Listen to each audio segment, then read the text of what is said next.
जंगल का एक ऐसा खूंखार जानवर जो आमतौर पर शांत स्वभाव का होता है।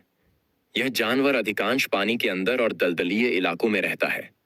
यह पूरी तरह से शाकाहारी होता है, लेकिन जब इसे कोई क्षति पहुंचता है या फिर इसके इलाके में कोई आता है तो वह पूरी तरह से आक्रामक हो जाता है। हम बात कर रहे हैं हिप्पो, यानी कि दरियाई घोड़े की। तो क्या हो अगर इस हिप्पो की लड़ाई जंगल के एक विशाल जानवर से हो जाए और वह विशाल जानवर एक हाथी हो, तो इस लड़ाई को कौन जीतेगा?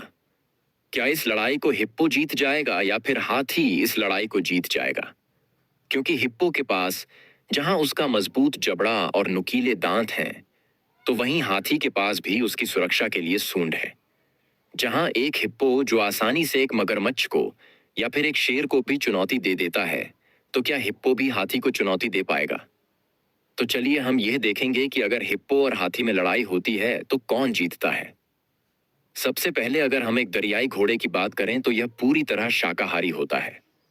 इनका वजन लगभग 2000 किलोग्राम के बीच होता है और इनका शरीर भी विशाल होता है। जहां एक हिप्पो का जबड़ा बहुत अधिक मजबूत होता है, जो किसी भी चीज को आसानी से फाड़ सकता है। आमतौर पर दरियाई घोड़े मगरमच्छ से भी नहीं डरते हैं, और वहीं दरियाई घोड़े अपने सामने वाले शिकार पर आक्रामक होकर उसे मार भी देते हैं, क्योंकि उनका शारीरिक वजन बहुत अधिक होता है और मजबूत जबड़े की वजह से और नुकीले दांतों की वजह से वह किसी भी शिकार को आसानी से तोड़ सकते हैं। तो अब बात करते हैं हाथी की। हाथी जंगल का एक विशाल जानवर है, जिसके शरीर का वजन लगभग 2000 किलो से लेकर 6000 किलो के बीच होता है।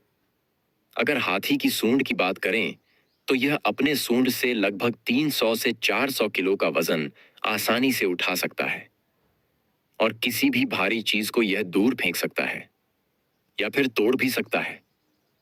तो चलिए हम यह देखते हैं कि आखिर हिप्पो और हाथी में कौन जीतेगा। मान लीजिए अगर एक पल के लिए इन दोनों के बीच में लड़ाई होती भी है तो यह लड़ाई बहुत देर तक चलेगी, क्योंकि दोनों ही जानवर विशाल हैं और दोनों ही जानवरों के शरीर में बहुत अधिक वजन और ताकत भी है। जहां हाथी अपनी सूंड से हिप्पो पर हमला करेगा, तो हिप्पो भी हाथी पर अपने मजबूत झगड़े से हमला करेगा। यह लड़ाई कई घंटों तक चल सकती है। हो सकता है दोनों ही इस लड़ाई में घायल हो जाए, क्योंकि दोनों ही जानवर एक दूसरे के बराबर प्रतिद्वंद्वी हैं और दोनों ही जानवर विशाल शरीर की वजह से लड़ाई में बहुत देर लगा सकते हैं। परंतु कुछ घंटों के बाद इस लड़ाई को हाथी जीत सकता है, क्योंकि अपनी सूंड से सामने वाले शिकार पर लगातार प्रहार करता रहेगा और हाथी में सबसे अधिक वजन होता है और हिप्पो के मुकाबले इसमें ताकत भी अधिक होती है। इसलिए हिप्पो इस जंग को हार जाएगा।